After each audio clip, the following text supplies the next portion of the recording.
gabadh kasta oo cadhaysan ama murugaysan waxaa ka dambeeya nin aan wax fikrad ah ka haysan waxa qaldan ee uu sameeyey. Wiilashu inta badan ma gartaan sida wax yar oo ay sameeyeen ama ay yidhaahdeen u dhaawici karto dareenka iyo qalbiga gabadha.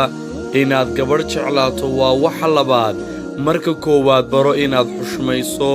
Ogsoonow, haddii aanay adiga amiirad kula ahayn, walaalkeed agtiisa ayay boqorad ka ahayd. Aabbaheed ayay u ahayd hadiyaddii ugu qaalisanayd ee eebbe siiyey. Dumarku had iyo jeer uma baahna qayle iyo waxsheeg joogto ah. Mararka qaarkood waxay u baahan yihiin gacan ay qabsadaan, dhego ay dhegaystaan, iyo qalbi fahma.